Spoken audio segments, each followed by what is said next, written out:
to our 2021 Side with Love Sunday. This is our 12th annual Side with Love or Season of Love celebration. And without you, without you, each of you choosing love over and over and over again, we would not be the faith tradition that we are, and we wouldn't be in this moment.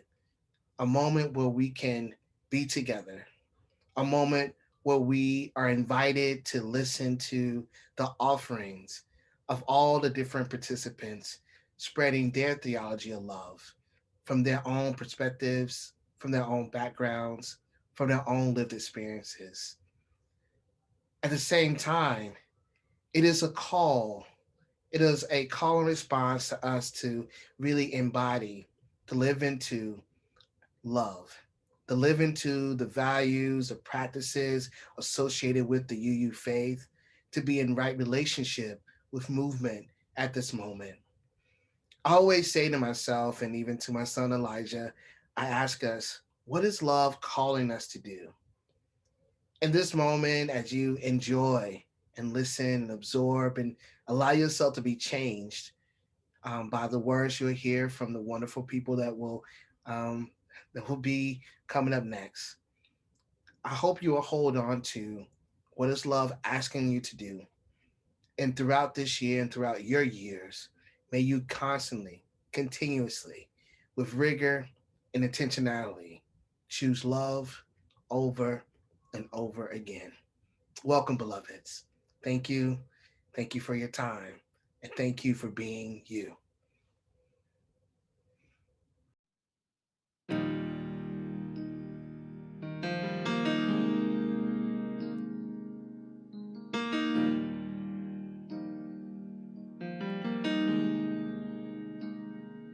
This is a holy moment.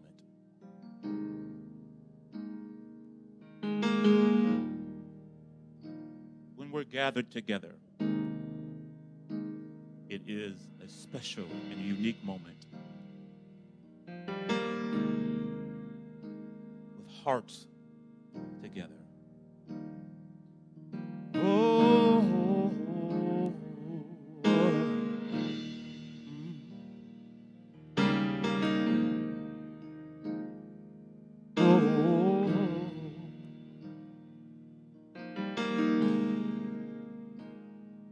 when our heart is in a holy place, when our heart is in a holy place,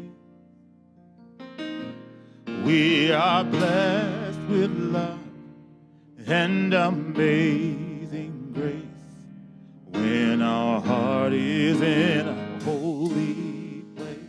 Sing it with us, would you?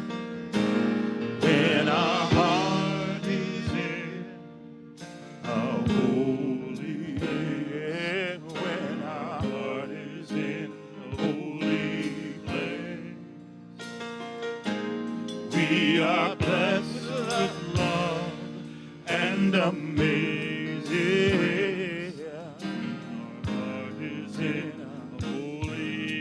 Rick, would you sing that verse for us? When we trust the wisdom in each of us, every color, every creed and kind, when we see our faces in each other's eyes, then our heart is in a holy place. Everybody sing when our heart is in a holy place. When our heart is in a holy place. We are blessed with love. Can you feel it? And amazing. Yeah, when our heart is in a holy place. When our heart is in a holy place. When our heart is in a holy place. Holy place. We are are blessed with love and amazing grace. yeah, when our heart is in a holy play it, Rick. place.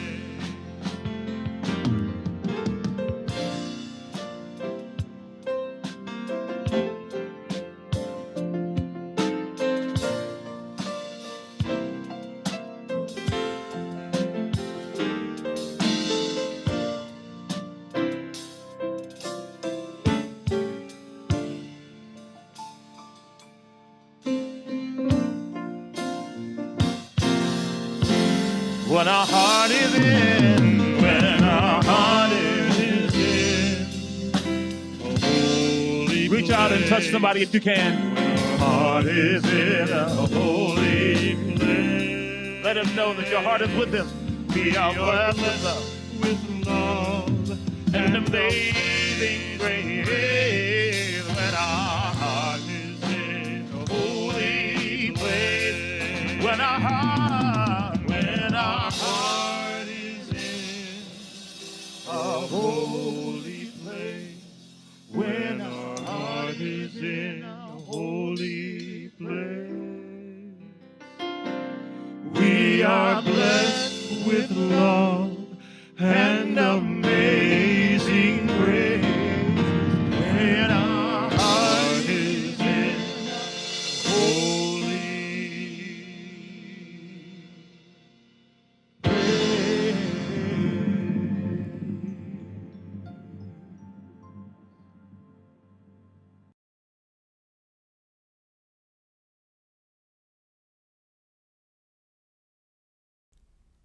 Love once, the fullest unfolding of every person.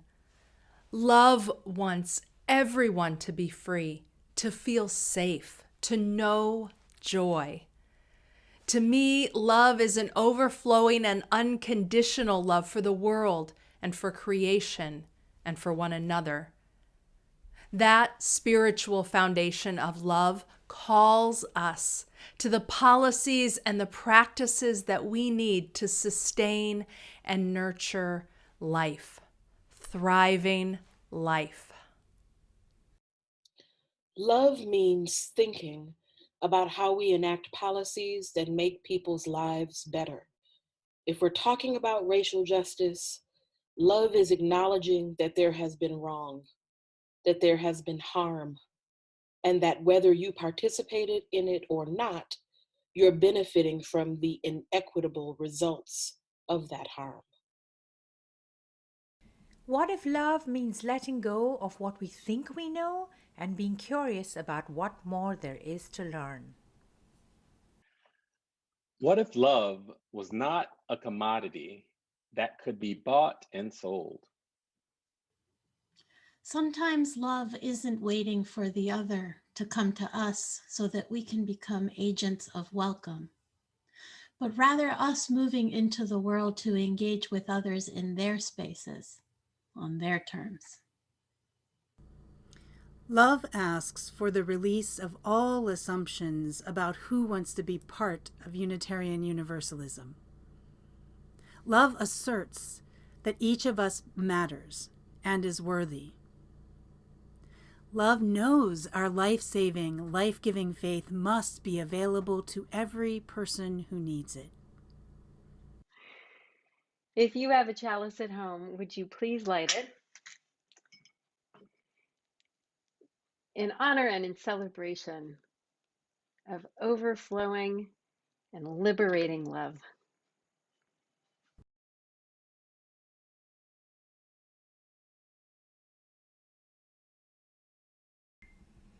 My name is Tuli, and I have a story for you.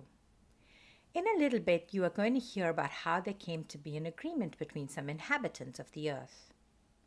An agreement is sometimes called a promise or a contract or even a covenant. All these words mean similar things, that two or more people or animals or others have come together and agreed on something. And not necessarily two or more people. Sometimes we have to have an agreement within ourselves, with ourselves.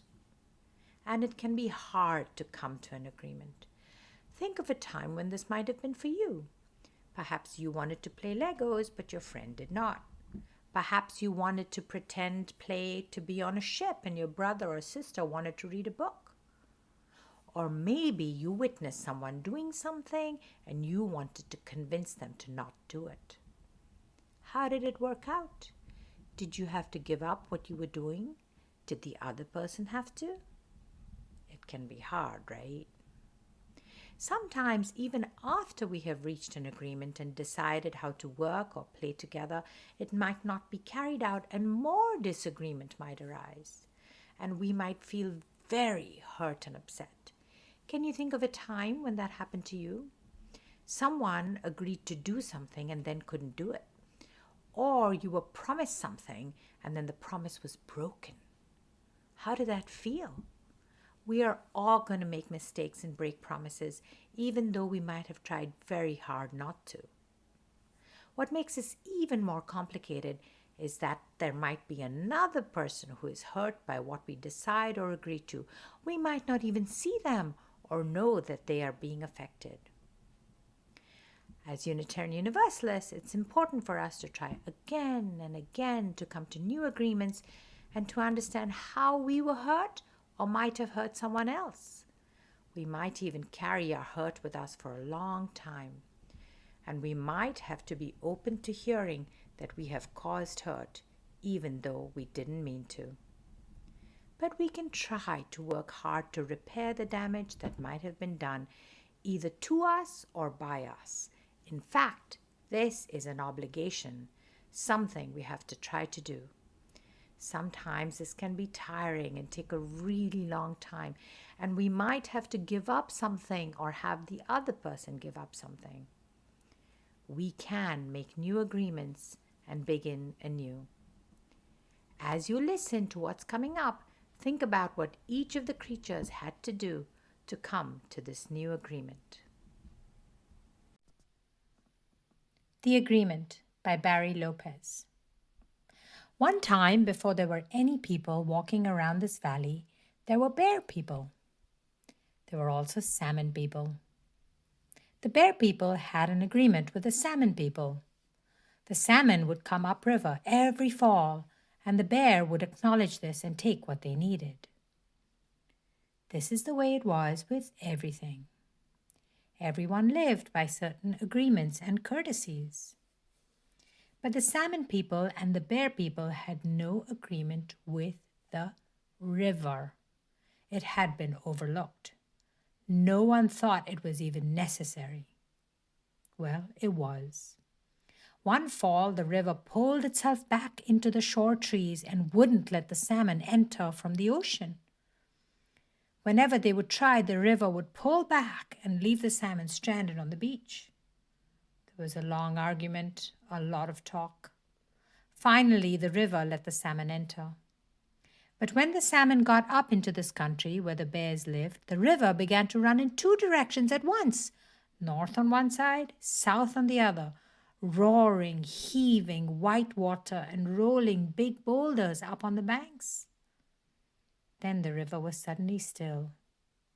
The salmon were afraid to move. The bears were standing behind the trees looking out. The river said in the middle of all this silence that there had to be an agreement. No one could just do something, whatever they wanted. You just don't take someone for granted. So for several days they spoke about it. The salmon said who they were and where they came from, and the bears spoke about what they did, what powers they had been given, and the river spoke about its agreement with the rain and the wind and the crayfish. Everybody said what they needed and what they would give away. Then a very odd thing happened.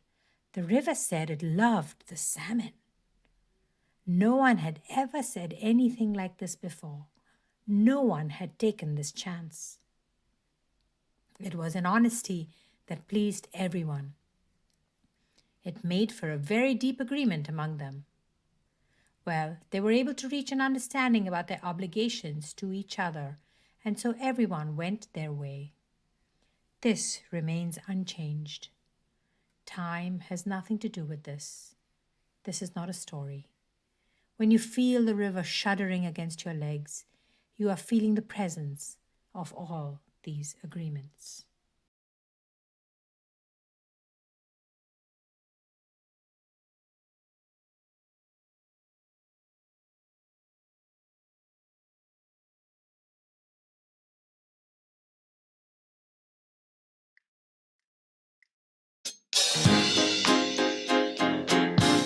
All right, everybody. Please rise and body your spirit as you're able. It's time for the love train. Everybody, put your hands together.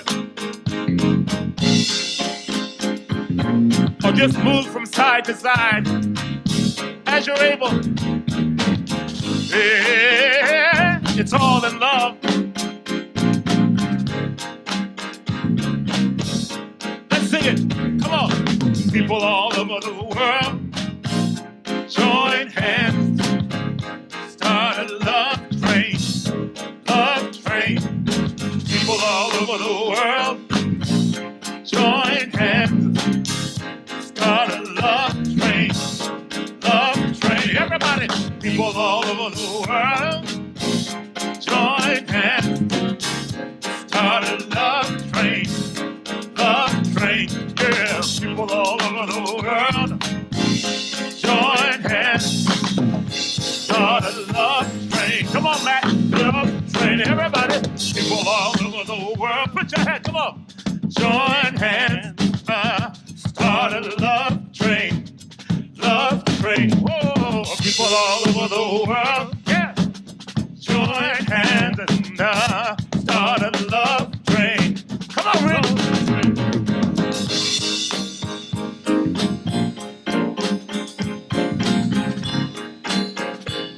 Yes, sir.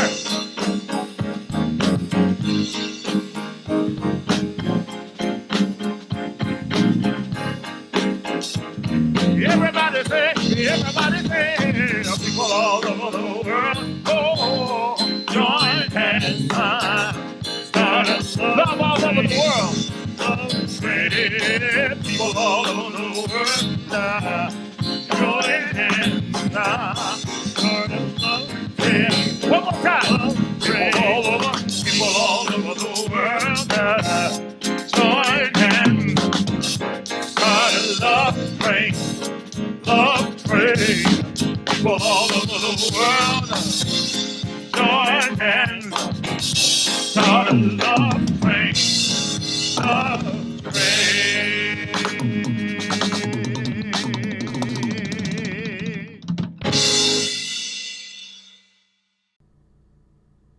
My name is Laura Conkle, and you may use they, them pronouns to refer to me. I'm so glad you're here with me and my trans and non-binary, queer, disabled, surviving poverty, first generation with access to college, self. Welcome, dear ones. Welcome, welcome, welcome. We are here, yes. And there's so much that fractures our we. In Unitarian Universalism, our assumptions about each other so often fracture our sense of we. I wish for us to love on and heal our we. And so, I want to talk to all of my disabled UU siblings, my trans and non-binary UU siblings, and my UU siblings who are surviving poverty. My world makes so much more sense when I'm with y'all. The gaslighting and rejection and weirdness of the great wide world, and yes, of many Unitarian Universalist gatherings, can lessen and become background noise to our vibrant, honest, and passionate conversations. When we're together, I can slow down and relax. I can work with y'all to make sure more folks are included. And that means me too. I want you to know how much I love your ways of being. I love your being. I love how you use your imagination to discover and create ways to survive. And I wish with all my heart and soul you didn't have to. We are trans and non-binary and disabled and surviving poverty. And we know we need to navigate a dominant culture that is more toxic to us than anything else. We know we must build community and culture that values our lived experiences and nurtures our survival. We know we are practicing the rejection of ableism and transphobia and elitism and ageism and homophobia and racism and all exclusion. Oh, and I love how we already know that inclusion means all of us, and hospitality means honoring folks as their full selves. We know we need disability justice, queer theology, funding of expenses, access accommodations, inclusive language, scholarships, plain language explanations, gender-neutral bathrooms, childcare, and all the things that can make it possible for us to be safe and well, loved, and held sacred within Unitarian Universalism writ large. I wish that every event that is planned moving forward is planned with us in mind and considering what we need. I wish that more and more reflections, sermons, and sacred texts include us and our wisdom, and in all the ways that you engage Unitarian Universalism. I wish that you will find folks who understand that you are worthy and you matter, and who choose to include you. Our collective spiritual growth and resilience are important not just to us, but to all Unitarian Universalists. So now, I want to talk to all Unitarian Universalists. I want us all together to build our resistance to the many assumptions folks make about who is in the room, who is at the table, and who is in Unitarian Universalist spaces, online and otherwise. I pray that each of us decides to begin to heal our we. I pray that we cast off assumptions and choose to build a Unitarian Universalism that holds each and every person sacred and worthy of hospitality and inclusion. May we know our potential for love and beauty. We are love and beauty. Real love that stretches to encompass our human fallibility we all have. Resilient love that unfurls to create and support our vulnerability we need to thrive. Actual beauty that honors all seasons, phases, and aspects of life. Fierce love and fierce beauty. Fierce enough to stay in touch with and reflect reality. We are beautiful, smart, and strong. We are fallible, whole, and vulnerable. We are right here, right now. We matter. So may it be for you. So may it be for me. So may it be for all of us.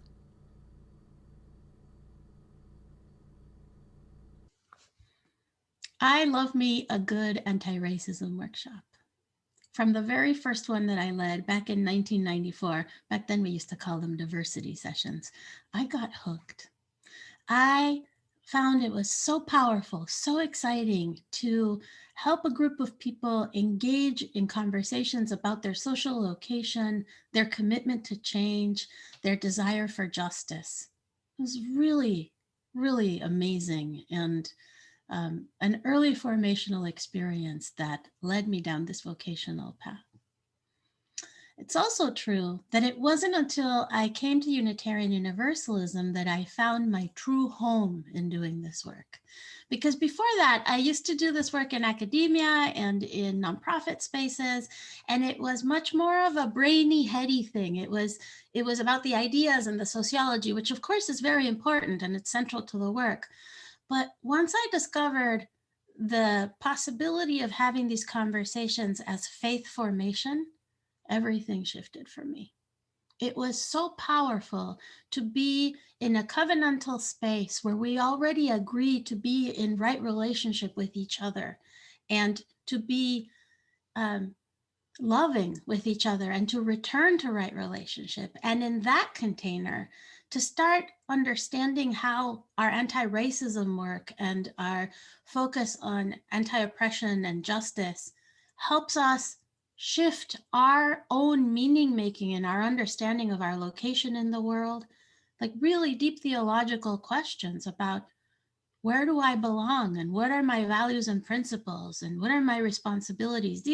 These questions engaged in a faith context are completely different.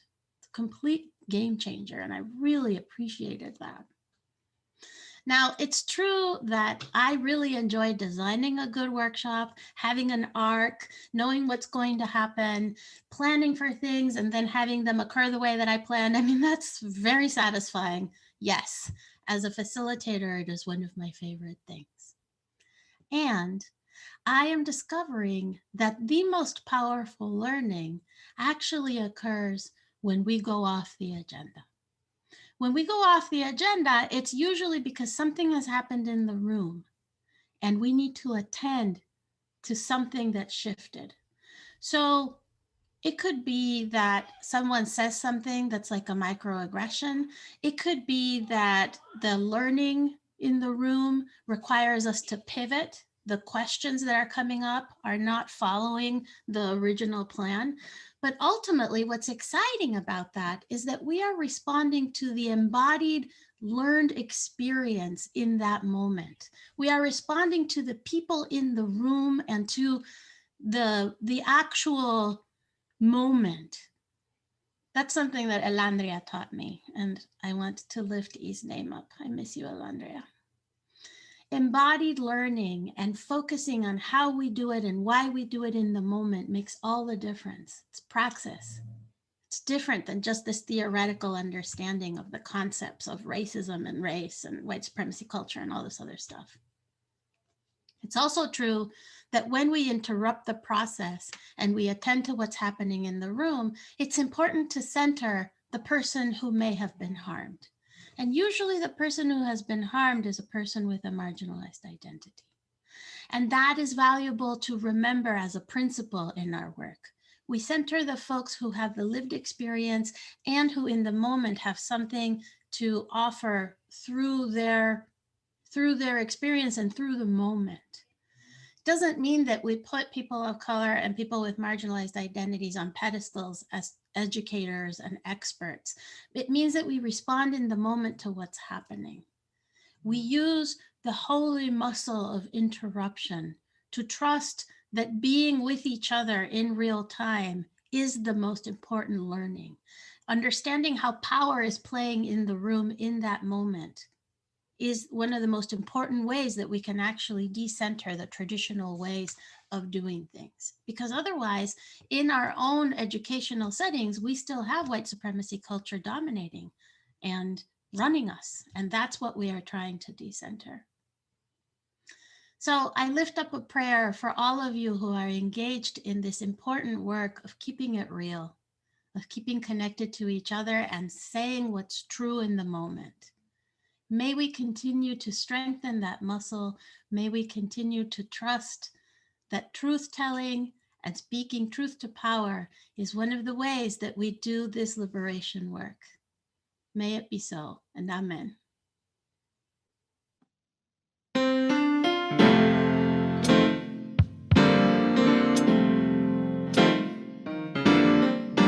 I'm so glad we all have a guide.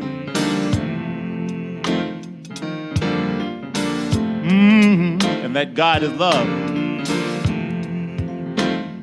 Look over and tell somebody near you, that guide is love. Yeah.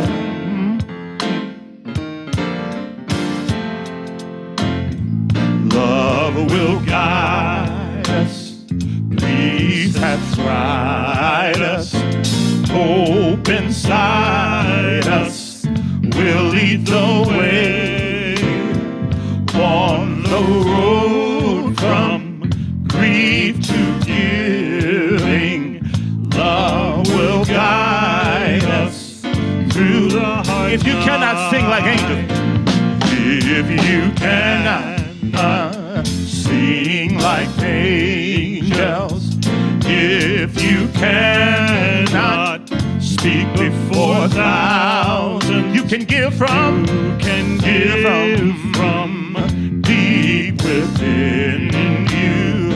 You can change the world with your love. Love will guide us. Love will guide us. Peace has tried us. Hope inside us. Hope inside us. We'll lead the way. On the road from grief to giving. Love will guide us. I just want you to moment right now. Come on, everybody, come on.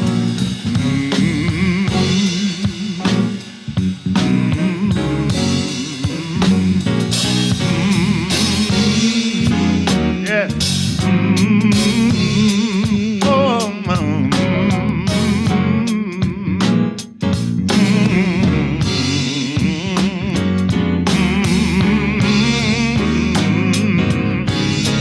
Love will guide us. Love will guide us.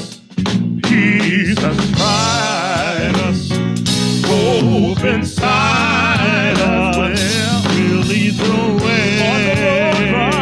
On the road from grief to giving. Love will guide us through the heart.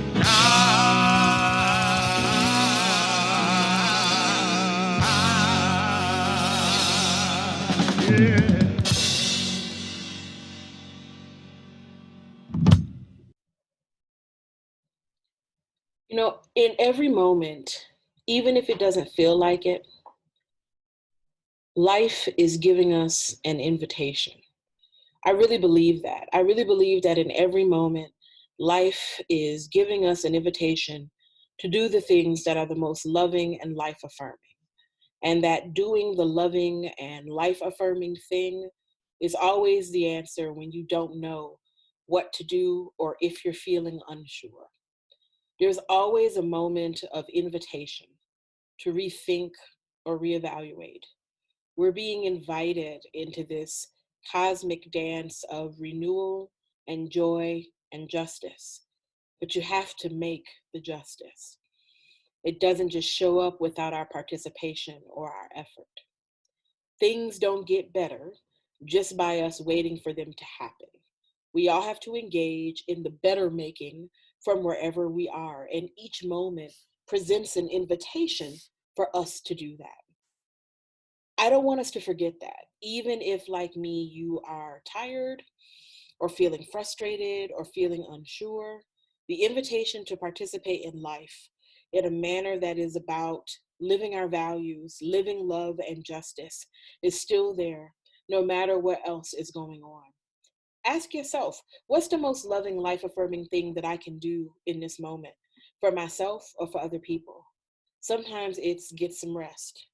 Sometimes it's apologize for something you've done. Sometimes it's reconsider how you're using your money or other resources in the broader world. To me, if we're talking about race and justice, love is about acknowledging that there has been wrong, that there has been harm perpetrated, and that whether you personally feel like you participated in it or not, you are likely benefiting from the inequitable results of that harm. Even if you are a person who wants to say, well, I didn't participate in making things this way. If you are benefiting from the ill-gotten gains, then you have some responsibility to make things right, especially if you then turn around and say that you believe in justice and equity. You are not let off the hook, no matter what. When we have broader conversations about reparations or what it looks like to repair, particularly the harms that have been done to Indigenous communities, Black communities, other communities of color, I believe that love means thinking about the resources that enable life. So what does reparation look like at the intersection of communities of color and healthcare, or communities of color and education? What does it look like to have those kinds of conversations beyond, just conversations about money and land that is owed, but also about accessing resources that have been inequitably distributed for more than a century? All of us should have a hand in those conversations, and all of us have some responsibility to bring about justice in those contexts. Plainly, if you're not going to do that work, if you're not going to be committed to thinking about that and how you can serve in that work, then to me, it obfuscates the mandate of what it means to be Unitarian Universalist. Because ours is a faith that calls us to do things. Being Unitarian Universalist in part means maybe you don't pray the way I pray. Maybe you don't pray at all. But how do we live together in equitable community, despite what I might think about God or what you might think about God? This is a faith that calls us to commit to the work of making justice. This is a faith that calls us to think about what it means not to believe the same, but to live together in beloved community, despite our own discrete perspectives about spirituality or the afterlife. That is a part of the call, the mandate of what it is to be Unitarian Universalist, to figure out how we live together in loving, equitable, just relationship with each other. I believe that the proof of our faith is the extent to which we do that. The proof of our faith is not in some confession that we make. The proof of our faith is not in some words that we say. The essence of our endeavor, the proof of what we believe, is in how we do the work of bringing about love, justice, and community. As Unitarian Universalists, I think we've given up perhaps too quickly on notions of salvation. If we think about the notion of being saved from harm, I don't know that it's actually possible to have personal salvation beyond the community. There's no way for you to have salvation and some kind of perfect, flourishing life outcome while everything around you is suffering and burning, because we're all connected. We are. If COVID hasn't reaffirmed in your mind that we're all connected, I really don't know what to tell you. Here we are right now, suffering through a global pandemic together. People are passing a deadly virus to each other through our breath that we can't see. That's a metaphor for us all being connected, if I've ever heard one. I think it's something that we would do well to think about and remember. Our salvation is intimately tied up in each other's ability to see other people as worthwhile. All human beings as valuable and possessing dignity. All life as having value and possessing dignity. Now, that's not the same as liking me. This is not, I need you to like me. This is not, I need us to be best friends so that we can go to the shopping mall together. This is understand that I have as much of a right to human thriving and flourishing as anybody else, and that I have as much to offer as anyone else. And so do you. How do we create a context where all of that is possible, where all that human thriving and life is possible? That's going to require sacrifice and time and deep listening and nuance. But that's what being a Unitarian Universalist requires. Other faith traditions ask for other things. This is what Unitarian Universalism asks of us. This is what we signed up for. And to me, this is serious. The call of our faith is critical right now. Ours is not a faith of anything goes. When I hear people say, I'm a UU because I can believe whatever I want, that's actually the furthest thing from the truth. It's time to lean into whether or not we really believe it. Or are we just saying it to give ourselves the illusion of faith community? So we can feel like we have some kind of faith tradition. Do we really believe in the values of our faith enough to enact them in the larger world in a manner that is bold and clear and unequivocal? People need to know, especially in this moment, what our commitments are. And if we're going to say that we are a faith that is committed to justice, equity, and compassion in human relations, we have to actually do that. It's not just about saying the thing, we have to do the thing. Frankly, I'd feel better if we did less saying and more doing. I need us to have the collective maturity now to do what it is our faith asks us to do. Amen. Ashe. Love is asking something of us. And Unitarian Universalism is demanding something of us. It can be a lot to take the thoughts that are moving through our mind and to let them trickle down and integrate into our hearts, into our spirits. Let's go there now. Our worship service is shifting into a time of devotion and contemplation, where we can be alone with ourselves, with the breath, and with that which is larger than us.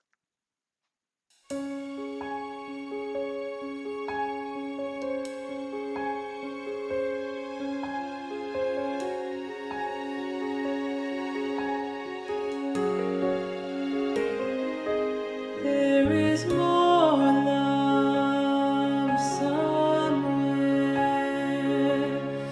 There is more love somewhere.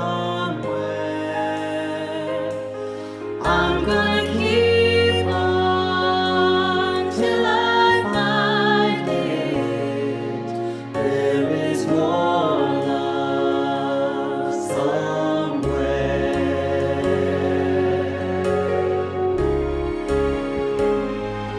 There is more hope somewhere. There is more hope somewhere. I'm gonna keep on till I find it. There is more hope somewhere.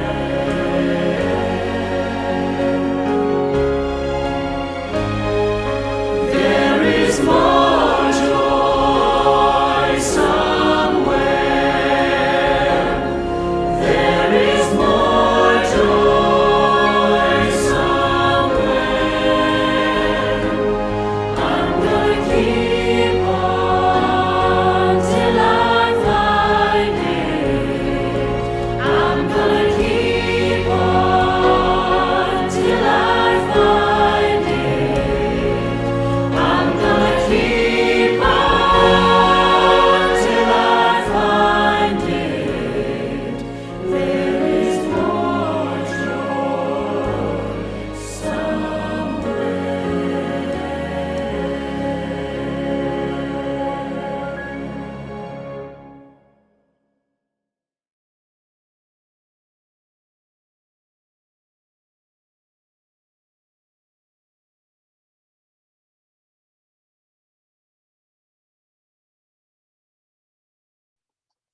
Hello, I'm the Reverend Michael Crumpler, and I will be leading you in a brief moment of prayer and meditation. So let's begin by ensuring that you are comfortable and relaxed wherever you are, whether at your desk or on your couch or on the floor. If you would just, relax your shoulders, breathe in, breathe out, loosen your jaw.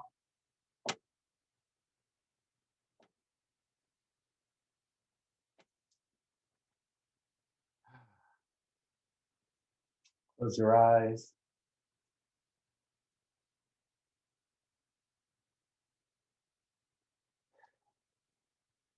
And think about all that you are experiencing in the world.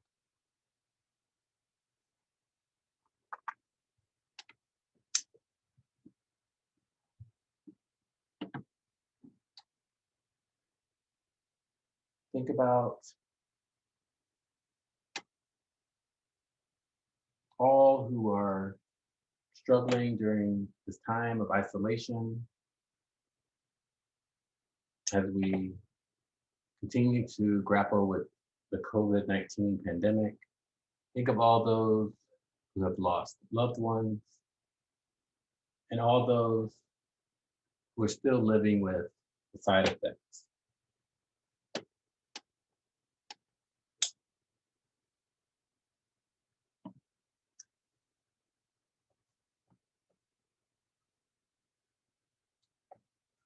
Think of those who are still traumatized by the events of January 6th.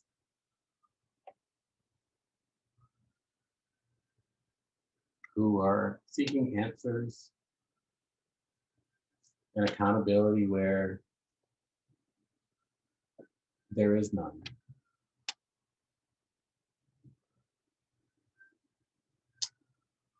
Think about this new day. Hold the great anxiety that we all have with the joy of accomplishment of those who worked so hard around the country to ensure that our votes were counted.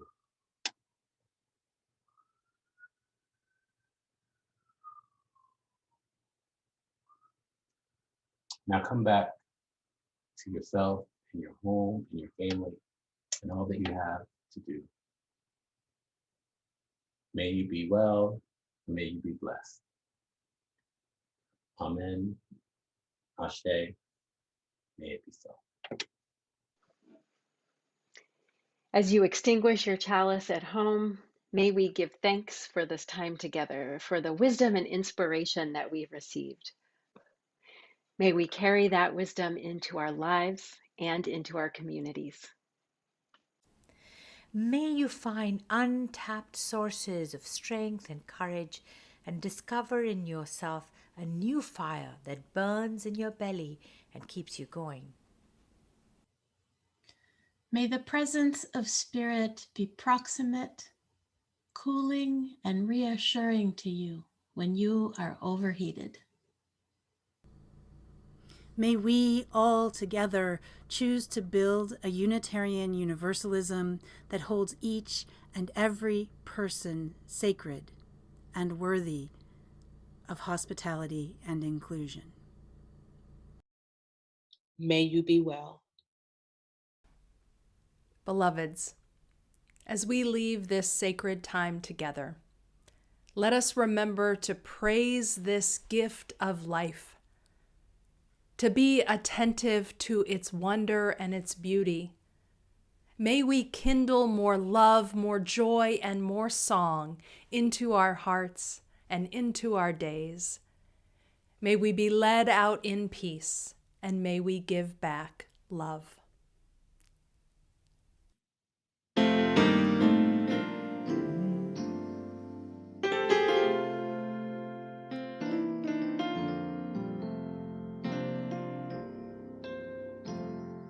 Sometimes in our life, we all have pain, we all have sorrow.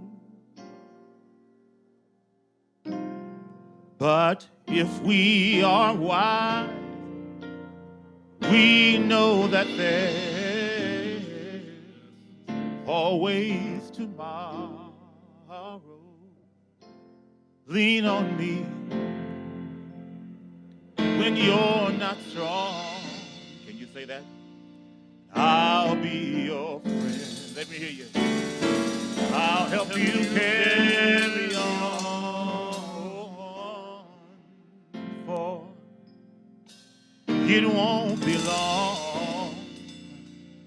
I'm gonna need somebody to lean on.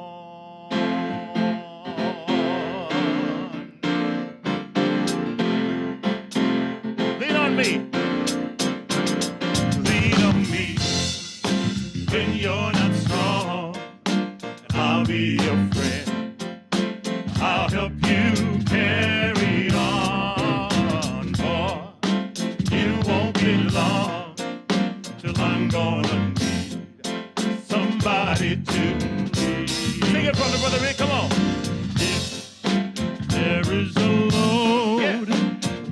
have to bear, that you can't carry. Well, I'm right up the road. I'll share your load if you just call me. Lean on me, yeah. Everybody, when you're not strong, I'll be your friend. I'll be your friend. Yeah, I'll help you carry on. For it won't be long till I'm gonna need somebody to lean on. All right, you just call on me, brother, when you need a hand. Yeah, we all need somebody to lean on. I just might have a problem, I might have a problem that you'll understand. We all need somebody to lean on me. Lean on me when you're not strong. Yeah, I'll be your friend. I'll help you carry on. Oh, it won't be long till I'm gonna need somebody to. All right, you just call on me, sister. You just call on me, sister. And you be a hand. We all need somebody to lean. I just might have a problem. I might have a problem that you'll understand. We all need somebody to lean. Lean on me, yeah. When you're not strong, yeah, and I'll be your friend. Everybody sing, I'll help you carry on. Oh, it won't be long. I'm gonna need somebody to lean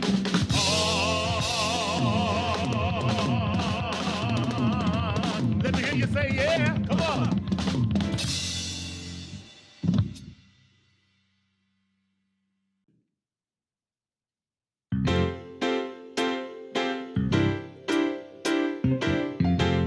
Many of you recognize it already.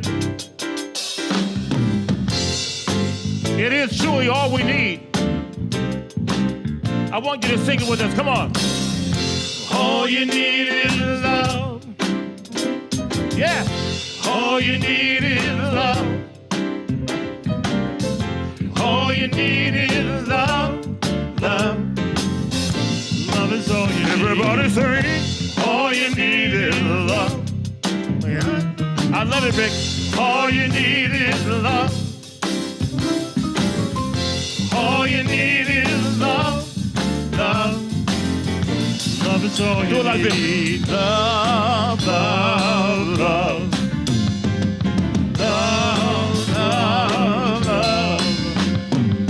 Love, love, love. Everybody say love, love, love. Love, love, love. Love, love. Put your hands together. All you need is love. Yeah. All you need is love. All you need is love. Love, love, love. Love is all you need. All you need is love. All you need is love. Do it, Rick. All you need is love. Love, yeah. Love is all you need. Love.